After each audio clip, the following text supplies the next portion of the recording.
Bienvenue dans le 70cast, autrement appelé le 56cast numéro 70. Aujourd'hui, c'est une spéciale sur Wikipédia, parce que Wikipédia a eu 15 ans, le 15 janvier 2016. Et donc, il fallait qu'on en parle. Et donc, on en parle pour dire quoi? Parce qu'on a déjà tout dit sur Wikipédia. Non!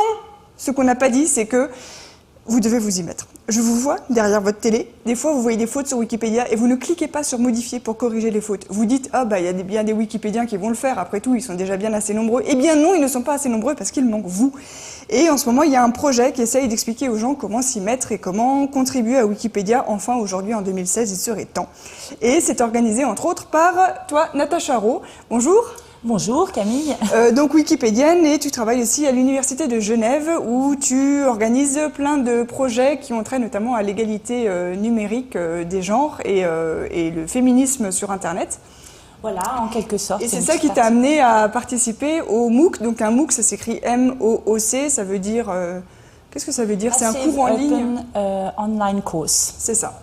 Différent d'un MOOC, le magazine book, qui se termine avec un K, comme ça vous savez tout. Et donc c'est un cours qui a commencé, quoi, c'était fin février, c'est ça? Oui. Et ça dure un mois, il y a des vidéos. Voilà, exactement. Alors, qu'est-ce que c'est? Alors, il y a des tutoriels en ligne qui se présentent sous forme de vidéos et de supports de cours. Et puis, à la fin de ça, il y a des quiz. On doit répondre à des questions et si on répond bien, à la fin on a une petite certification. On est mis en relation, voilà, un diplôme wikipédienne aussi. Et voilà, il y a une ambiance sympa. Il y a une équipe pédagogique qui répond aux questions des participants et des participantes. Et puis il y a une ambiance très sympa. Il y a aussi des live sessions où l'équipe pédagogique répond en live aux questions qui ont été posées sur les forums de discussion. D'accord. Et c'est sous quelle forme ça, les lives? C'est des chats vidéo, des hangouts, des trucs comme ça, non? Voilà, des chats vidéo. Okay. C'est l'équipe pédagogique qui est en vidéo et qui répond aux questions qui sont posées en ligne. Et en privé par les gens qui se sont inscrits au Exactement. MOOC. Okay. Exactement. Donc pourquoi ça a été organisé à la base? Quelle est la réflexion qui a mené toi et les autres à se dire qu'il fallait faire ça? Alors moi, j'ai pas participé à la réflexion de départ. J'ai rejoint l'équipe sur le tard parce que je cherchais des ressources pour un autre projet. Mais la réflexion au départ, c'est de dire il nous manque des contributeurs et des contributrices. Il nous faut aussi diversifier un maximum le pool de contributeurs et de contributrices pour que tous les sujets puissent être couverts de façon neutre et encyclopédique. C'est-à-dire que le nombre de personnes qui contribuent est primordial pour avoir une qualité encyclopédique. Et le problème des gens, c'est que c'est difficile d'apprendre et donc c'est plus facile d'avoir accès à un MOOC. On peut apprendre à distance, il y a une flexibilité dans le temps. Ça peut s'adresser aussi bien aux pays d'Afrique, au Canada, en Suisse et à tous les pays francophones en général. Voilà, c'est un petit peu le but. Oui, parce qu'il doit y avoir beaucoup de gens qui voudraient bien s'y mettre mais qui ont peur de ne pas savoir faire. C'est vrai que maintenant ça va mieux parce qu'on a ce qu'on appelle un éditeur visuel, c'est-à-dire qu'on peut corriger directement, ça a la même tête que ça apparaîtra dans l'article. Mais avant, on avait des codes, des crochets ouvrants, crochets fermants, on ne savait pas trop à quoi ça correspondait, c'est impressionnant. Avant, il fallait maîtriser le code qui est un langage à balises. Maintenant, il y a l'éditeur visuel, mais on ne peut quand même pas se passer du code pour discuter, par exemple, sur certaines pages, on ne peut pas se passer du code. Donc, il y a un éditeur visuel qui facilite. Mais quand même, on est amené à apprendre quelques petites formules magiques. Voilà. Ouais, il y a des règles aussi dont il faut avoir conscience sous peine de se faire engueuler par un autre wikipédien habitué. Et donc toi, comment tu t'es retrouvée à travailler là-dedans? Alors, comment je me suis retrouvée sur Wikipédia ou dans le MOOC? Les deux. Les deux. Sur Wikipédia, donc, je suis tombée dans la soupe wikipédienne en même temps que Facebook, c'est-à-dire que je venais d'accoucher. J'étais à la maison et je m'ennuyais et il y avait à peu près en même temps Facebook et Wikipédia, donc j'ai adhéré avec fougue aux deux, ce qui me permettait quand même de rester en contact avec une certaine communauté de pensée et voilà, et de pas trop m'ennuyer entre les biberons, les couches, l'allaitement et tout ça. Donc ensuite en 2011, il y a un article du New York Times qui dit en gros, vous voulez savoir ce que c'est que le gender gap, mal traduit en français par fossé des genres, regardez à la liste de contributeurs de Wikipédia, c'est à 80% des hommes blancs, universitaires, sans enfants, moins de 25 ans. où je me suis dit, oulala, pourquoi je contribue pas? Enfin, voilà. Donc, j'ai ouvert un compte en 2012 et puis je suis restée coincée, comme beaucoup de personnes. J'ai pas franchi le cap d'apprendre toutes les règles de la communauté derrière. Et donc, ensuite, on m'a demandé de monter une conférence sur le gender gap. Et là, du coup, je me suis dit, voilà, plongeons dedans et mettons la main à la pâte. Voilà. Et en cherchant des ressources pour ce cours, je suis tombée sur un chat IRC avec les organisateurs du MOOC qui cherchaient une intervenante. Ils cherchaient une femme qui puisse présenter, sinon le pool de l'équipe pédagogique n'aurait été que des hommes. Et du coup, j'ai dit, bah voilà, il y a moi et tout. Je cumule des facettes de contributeurs qu'on ne trouve pas, c'est-à-dire l'âge et le statut de femme. Voilà. Voilà. Malheureusement, je ne suis pas black, mais bon, on ne peut pas tout avoir sur une personne. Écoute, ça fait déjà un gros ratio. Je crois que vous êtes 3 animateurs pour les vidéos, là, et une femme sur 3. C'est énorme. Ça fait 33%, ce qui est beaucoup plus que sur Wikipédia en général. Voilà. D'ailleurs, on a 30,4%, je crois, de femmes inscrites pour le coup. Ça, c'est bien aussi. Ouais. Alors, on va juste regarder le petit... Il y a un teaser qui a été mis en ligne pour présenter le MOOC. Et donc, qu'est-ce que ça marche alors? Vous avez combien de monde? 6 000 personnes inscrites et 1000 comptes de contributeurs et contributrices créés. Donc on a 20% de personnes... Ça veut dire qu'il y a 5 000 personnes qui se sont inscrites mais qui n'ont pas créé de compte sur Wikipédia? Comment ils font? Alors, il y a aussi des personnes qui s'inscrivent et qui ne vont pas forcément tout faire les exercices, mais qui veulent avoir accès au contenu du cours. Mais en tout cas, il y a 1000 personnes inscrites. Bon, c'est quelque chose quand même de général dans les MOOC. Comme il n'y a pas d'obligation, voilà, il y a des gens qui se disent « super, je vais le faire » et en fait, après, ils n'ont pas le temps, ils ont moins la motivation. Donc ça, c'est un phénomène qu'on remarque dans tous les MOOC. Il y a beaucoup de gens qui s'inscrivent et puis pas forcément autant de personnes qui continuent jusqu'au bout. Mais là, c'est pas mal, 1000 personnes inscrites, 1000 comptes créés, 6000 personnes inscrites, donc 35,4% de femmes, pardon, tout à l'heure j'ai dit 30, et puis 20% d'Afrique quand même. Ça aussi, c'est pas mal. C'est très international, la participation? Oui, il y a des personnes du Canada, France, un tout petit peu de Suisse et Afrique du Nord. Voilà, Afrique et Afrique du Nord. D'accord, ça c'est bien. Donc ça se passe comment un enregistrement? Alors il y a une autre vidéo qui a été publiée sur la chaîne Wikimook de YouTube où on vous voit un petit peu enregistré. Voilà, un petit peu comme ici, on était devant une caméra, on lisait un prompteur, le texte avait été préparé par les organisateurs et les organisatrices. Et puis voilà, en gros, c'est ce qu'on a fait. Donc 2 jours de tournage, non, c'est tourné sur 2 week-ends à Paris. Ouais. Et après, il fallait gérer l'échange avec les élèves. Donc ils peuvent, il faut corriger leur contrôle. Non, alors il y a des exercices qui vont venir plus tard, donc ça je ne peux pas encore vous en parler parce que ce n'est pas encore fait.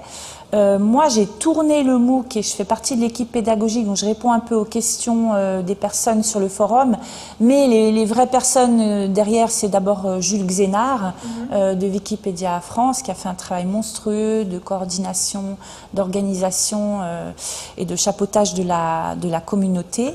Et puis derrière il y a d'autres personnes, beaucoup de bénévoles qui ont donné de leur temps pour construire ce MOOC. Ok, alors on va, avant une petite surprise, on va regarder donc à quoi ça ressemble une vidéo, parce que toutes les vidéos sont en fait, donc il y a les gens qui sont inscrits qui peuvent participer aux exercices et avoir ces sessions de live pour poser des questions, mais sinon les gens qui n'auraient pas eu le temps de s'inscrire et que ça intéresse peuvent voir toutes les vidéos en public sur la chaîne YouTube qui s'appelle donc Wikimook, W-I-K-I-M-O-O-C,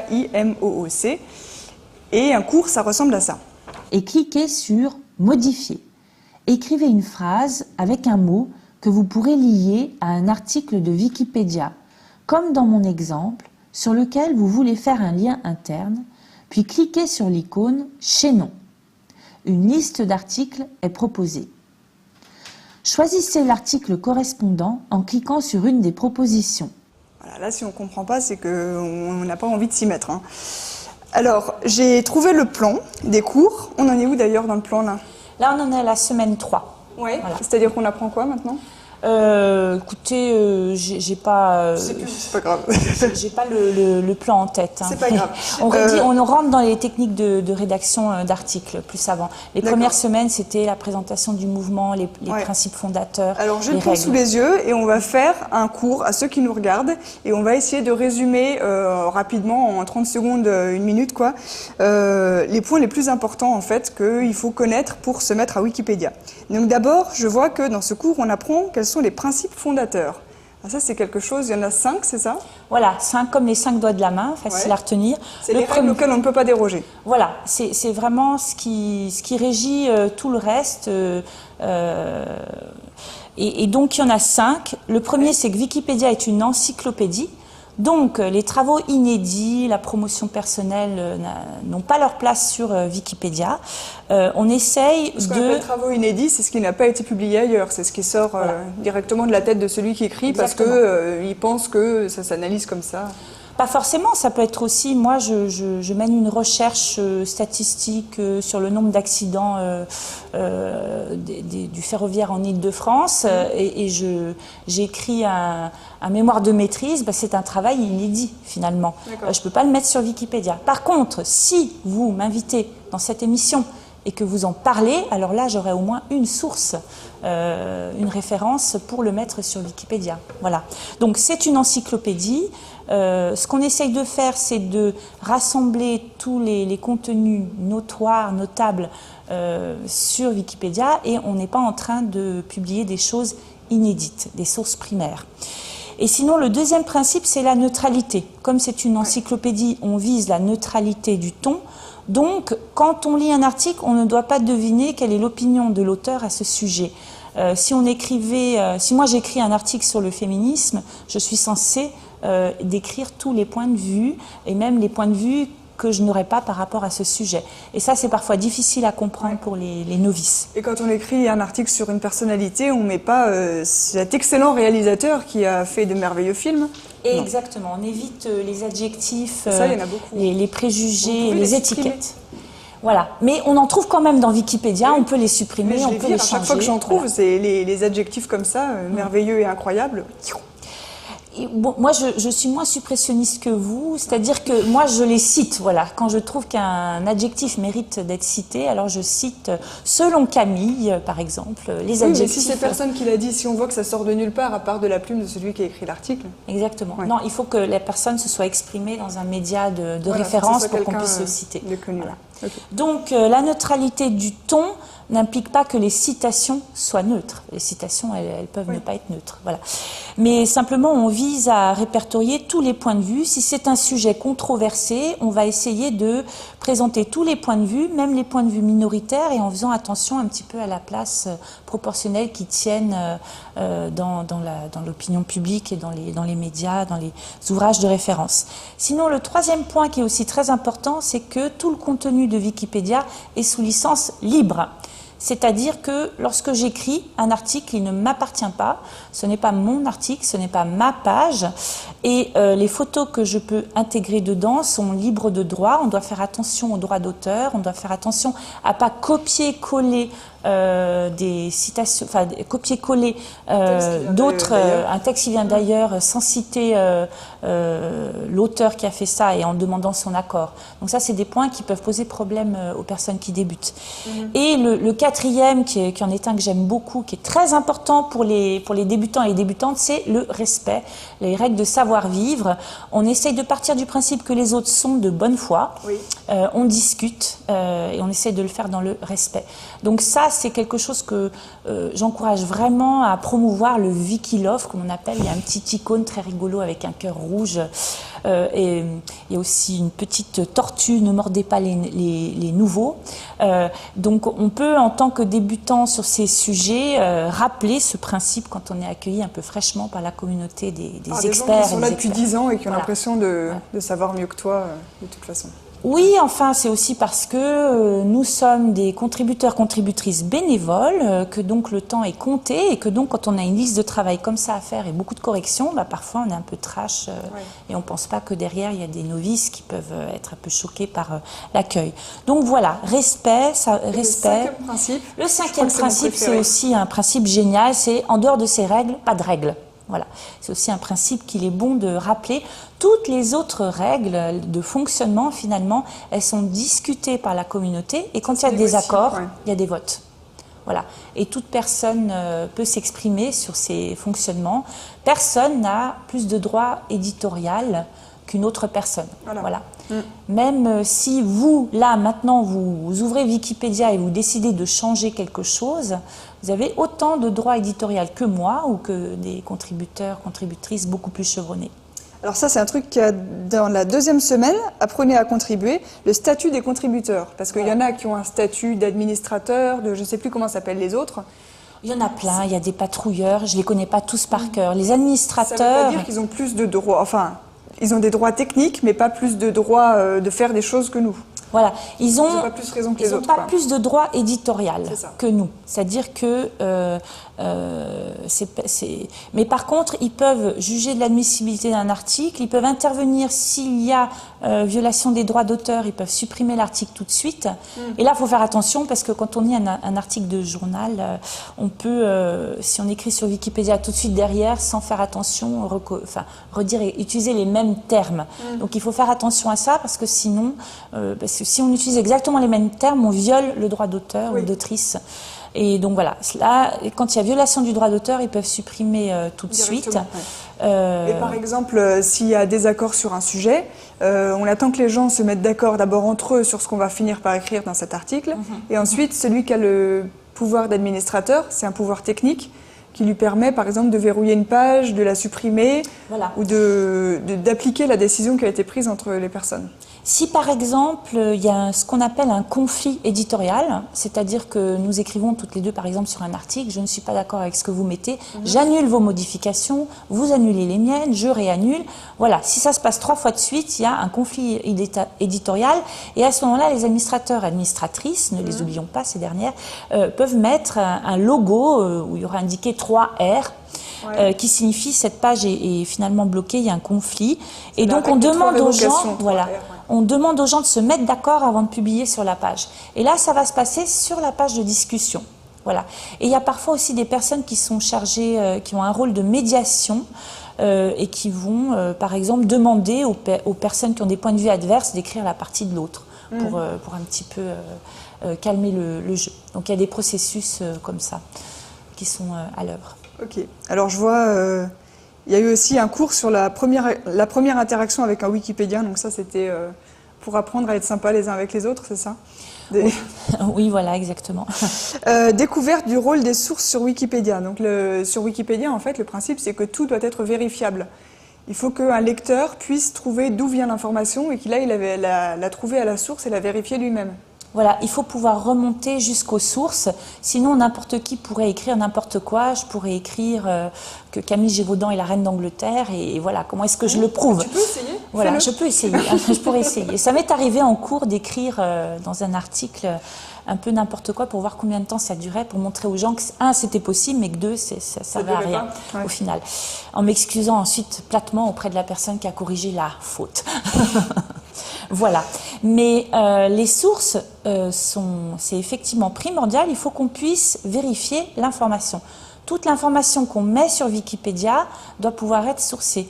Si je mets, voilà, Louise Bourgeois est née en telle année, est une artiste plasticienne qui a fait de la gravure, de la sculpture et de la peinture, je dois aller mettre derrière cette information un lien qui va permettre de remonter à un endroit où je peux prouver. Un article où ça a été écrit. Voilà. Ou un livre.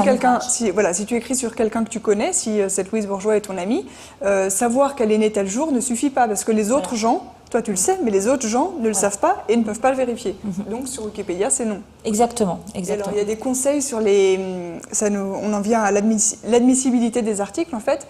Il y a des conseils sur le type de source qu'on peut citer. C'est quoi si on veut écrire sur une personnalité par exemple, il faudrait qu'il y ait 2 articles différents qui parle d'elle? Alors, il y a deux choses. C'est les critères, on va essayer de juger de la notoriété d'un sujet ou d'une personne. Et pour ce faire, on va se reposer sur les sources secondaires, c'est-à-dire des sources qui reprennent des sources primaires. Il y a une différence entre les sources, mais on y reviendra peut-être après. Et il faut, par exemple, pour qu'une personne... C'est quoi une source primaire, une source primaire, c'est un travail inédit qui est publié, et donc ce travail n'a pas été repris par ailleurs. Les sources secondaires, par exemple, ça va être le blog de la mairie de Paris, ça va être une étude statistique menée par un organisme. Voilà, des sources primaires sont des travaux qui arrivent en premier. Ouais, voilà. Et nous, sur Wikipédia, on utilise des sources secondaires, c'est-à-dire on va utiliser des articles de journaux, des ouvrages qui parlent du sujet sur lequel on veut écrire.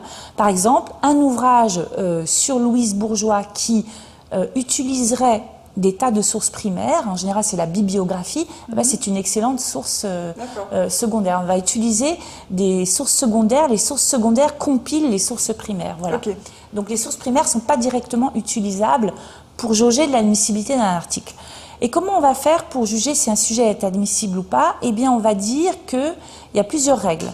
Dans le cas d'une personne, il y a des critères généraux et des critères spécifiques. Les critères généraux, en gros, c'est il faut 2 articles publiés dans un média de référence, alors de préférence nationale ou internationale, distants de 2 ans. Donc, si je veux écrire sur Louise Bourgeois et que j'ai un article du New York Times en 2012 et un article de Libération en 2016, c'est bon. Elle est admissible selon les critères généraux. Ça permet d'évacuer en fait les épiphénomènes dont tout le monde parle pendant 2 semaines et après ça passe aux oubliettes. Voilà. Et ça ne mérite pas d'être sur Wikipédia. Et surtout, ça permet d'évacuer l'autopromotion. Oui. Une personne qui se dit c'est chouette, Wikipédia dans le milieu francophone, c'est le 5e site le plus visité au monde. Les résultats apparaissent en premier dans les recherches Google, donc je vais écrire ma page. Comme ça, ça me fera de la pub gratuite. Bah non, ça marche pas. Dommage. Ça marche pas comme ça, dommage. Voilà, qu'est-ce qu'il y a d'autre? Ah oui, un dernier truc, le style. Il faut avoir donc, pour écrire un article, un style rédactionnel encyclopédique. Alors au niveau du style, voilà. C'est quoi un style encyclopédique? Alors c'est un style neutre. On va éviter les adjectifs comme elle a effectué une carrière remarquable dans le journalisme. Voilà. Le mot remarquable est un jugement de valeur, donc soit il faut qu'on puisse le citer, c'est-à-dire reprendre une citation de quelqu'un. Ça c'est quelqu'un qui l'a dit. Voilà, mais on ne peut pas le mettre tel quel, on ne peut pas faire de jugement de valeur. C'est aussi, par exemple, j'ai eu récemment le cas d'un article sur le Théâtre du Loup, qui est une compagnie théâtrale située à Genève, et la personne était passionnée par le sujet et il y avait des envolées lyriques très très belles, mais non, là c'est pas possible. Il faut qu'on remette ça avec un ton neutre, donc sujet, verbe, complément. Au début c'est très bien si on n'arrive pas à maîtriser ces aspects. Le plus simple possible, quoi. Voilà. On ne peut pas parler d'un but, dans le foot, on ne pourrait pas dire c'est un but exceptionnel et adopter le ton qui est utilisé à la radio pour décrire un match de foot. Ok. Eh ben, merci beaucoup. On va faire une petite pause avec notre virgule what the fuck et ensuite parler de féminisme sur Internet. Donc c'est une vidéo de Boston Dynamics, c'est la filiale de Google en fait qui est spécialisée dans la robotique. Ils ont été rachetés je ne sais plus en quelle année et ils publient des fois des vidéos, on ne sait pas trop ce qu'ils font mais des fois ils publient des vidéos pour nous montrer. Donc la dernière fois c'était Spot le chien, un robot chien qui arrivait à se rétablir vachement bien quand il trébuchait, qui était impressionnant quand il marchait dans les escaliers. Et là cette fois ils en sont au robot humanoïde qui s'appelle, Atlas je crois, je ne l'ai pas marqué mais je crois que c'est Atlas.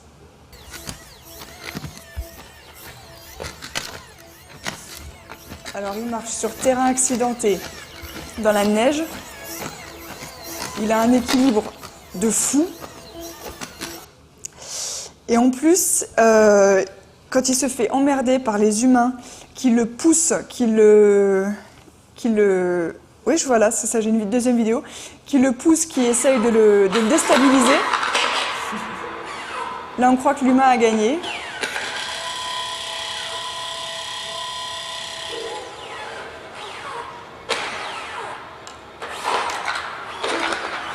Il se relève.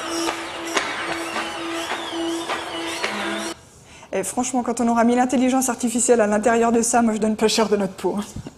Je crois qu'on est dans la merde. La suite du quartier libre, donc, avec les projets que tu fais au sein du service, enfin dans le cadre du service égalité de l'Université de Genève. Qu'est-ce que c'est ?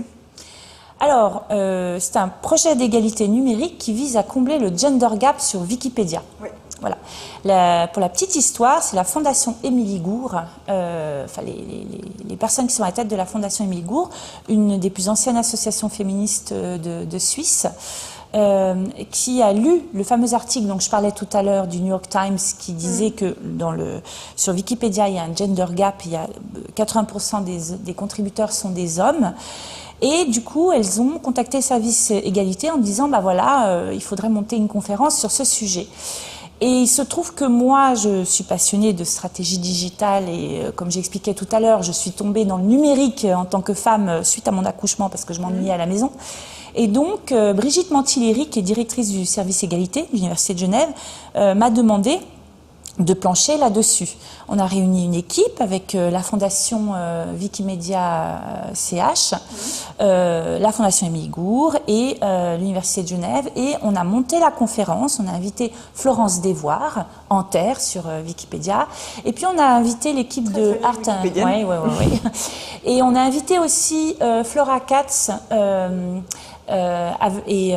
pour la partie un petit peu plus militante, qui a monté tout ce concept avec d'autres de Art and Feminism, avec, à Paris. Il y a eu une session le week-end dernier. Et voilà, en gros. Donc, et simplement, on s'est rapidement dit, si on fait juste une conférence, on va réunir des gens, à la fin on va applaudir. C'est très intéressant. C'est très intéressant. Et on va tous et toutes repartir chez nous et on n'aura pas fait avancer le schmilblick. Donc moi, ça me frustrait beaucoup, ça, ce côté un peu pragmatique. Donc je me suis dit, bah, il faut monter des ateliers. Il faut apprendre aux femmes et aux hommes à contribuer pour adresser ce gender gap. Et ce gender gap, il se manifeste de deux manières. D'abord, il y a un gap au niveau des contributeurs et contributrices. Il n'y a pas assez de contributrices. Masculin, ouais. Donc ça biaise le contenu des articles. Par exemple, les articles de femmes vont se concentrer sur la biographie, les relations maritales et pas sur l'œuvre et sur l'activité professionnelle ou ce qui fait que la femme est sur Wikipédia. Par exemple, Louise Bourgeois, un article sur lequel j'ai travaillé dans le cadre de l'éditaton Art and Feminism qui s'est tenu aux Archives nationales ce week-end, il y avait sa biographie qui était écrite et son œuvre était absente. Voilà. Donc ça, c'est le contenu, le gap au niveau du contenu. Et ensuite, il y a un gap au niveau du nombre de contributeurs et de contributrices. Donc l'idée, c'était de rassembler des hommes et des femmes et d'adresser ces deux gaps, d'écrire des biographies de femmes. Il y a aussi un fossé entre tout simplement le nombre de femmes qui ont une fiche sur Wikipédia par rapport au nombre qui pourraient en avoir. Il y a une étude qui est parue par Claudia Wagner, si je me rappelle bien, tout récemment, qui indique que c'est plus dur pour une femme de passer les critères d'admissibilité. Voilà. Ah oui, les gens sont plus pointilleux et plus regardants sur l'admissibilité des femmes. Voilà. Mais après, c'est très intéressant, il y a d'autres particularités. Il y aura plus d'articles orphelins chez les biographies de femmes, par exemple. C'est-à-dire que les articles vont être moins reliés aux autres. Ah oui, voilà. On les trouve moins. On les trouve moins parce qu'ils sont moins reliés aux autres. Il y aura une focalisation donc sur la vie maritale. Si on prend la page de Lou Andrea Salomé, pendant tout un moment, il est supputé dans l'article qu'elle aurait eu des relations platoniques avec Rilke, Nietzsche et Freud. Et puis on la décrit comme une bohémienne intellectuelle, alors que quand on regarde ce qu'elle a écrit, bah c'est une philosophe, c'est une intellectuelle à part entière. Donc c'est un petit peu, voilà, il y a un fossé des genres, il y a des stéréotypes. Donc pour résoudre ça, on s'est dit voilà. Comme beaucoup de personnes souhaitent apprendre à contribuer, eh bien nous, on va monter des ateliers où on apprend à contribuer à des hommes comme à des femmes, mais en échange, ils doivent nous pondre un article sur une femme de Suisse romande qui n'est pas dans Wikipédia. Voilà. Et ça a généré des conversations intéressantes. On a quand même plus de femmes participantes, mais on a aussi des hommes qui ont participé qui sont engagés.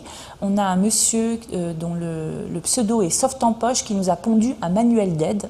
Il vient d'ailleurs de l'imprimer, de l'apporter au cours hier pour le 8 mars. C'était son cadeau du 8 mars. Donc voilà, il y a des interactions très intéressantes qui se mettent en place. Ok, du coup, il y a combien d'articles que vous avez vus Enfin, c'est les femmes de Suisse romande dont il manque l'article sur Wikipédia, ça représente combien de sujets? Alors là, on n'a pas encore une liste exhaustive parce qu'on est au démarrage. Ce qui est intéressant, c'est qu'on est allé d'abord chercher les ouvrages qui avaient été publiés, comme sur les femmes, un ouvrage sur les femmes dans la mémoire de Genève, du salon, ou un ouvrage comme du salon à l'usine. Et on a repris toutes les biographies qui étaient là-dedans, on a regardé si elles étaient sur Wikipédia ou pas. Après, on est allé voir un petit peu dans les journaux qui publient chaque année les listes des 100 personnalités de Suisse romande. Voilà, et on avance petit à petit. Mais ce qui est très rigolo, c'est qu'on a des sujets très divers. Donc, dans le premier atelier, on avait un sujet sur Olga Baranova, qui est une conseillère municipale locale, mais qui est en même temps russe. Et puis, un sujet sur Neila Hayek, qui est présidente du groupe Swatch. Et ce qui est très rigolo, c'est que son frère, qui a un rôle subalterne, avait sa fiche sur Wikipédia, mais pas elle. Ah bah oui, voilà. Bien sûr. Et du coup, dans les ateliers, on a aussi une diversité de personnes d'horizons très différents, politiquement, idéologiquement. Et c'est aussi un lieu où on apprend les règles, le principe fondateur numéro 4, le respect. Le respect, c'est ça. Bon, et ben merci pour tout ce Wikilove que tu nous as transmis. Et du coup, on va finir avec un peu de respect et d'amour aussi entre une maman chat et ses bébés chats. Et juste une petite chose, c'est que le dernier atelier à l'Université de Genève, qui va démarrer en avril, est ouvert à tout le monde. Donc les personnes qui viendraient de France voisine sont bienvenues. Vous êtes les bienvenus. Vous êtes les bienvenus. Cool, alors les poils.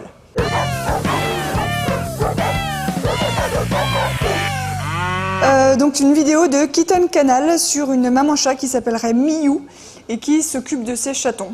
C'est pas un pitch très... mais vous allez comprendre.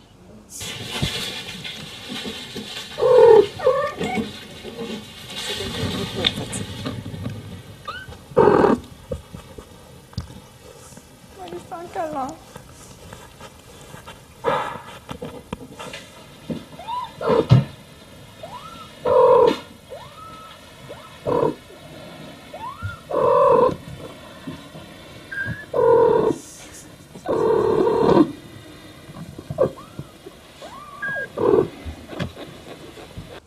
Alors c'est marrant parce qu'on lit souvent des articles qui disent que les chats ne miaulent que pour les humains en fait et qu'entre eux ils émettent pas de son, mais là il y a une communication de dingue avec la portée de chaton. Exactement. Ouais. Merci beaucoup Natacha Roux en tout cas et bonne chance pour la suite et j'espère qu'on va convaincre plein de gens de contribuer à Wikipédia et surtout qu'on va augmenter la place des femmes célèbres sur cette encyclopédie parce qu'il n'y a pas de raison. Voilà, merci beaucoup. À la semaine prochaine.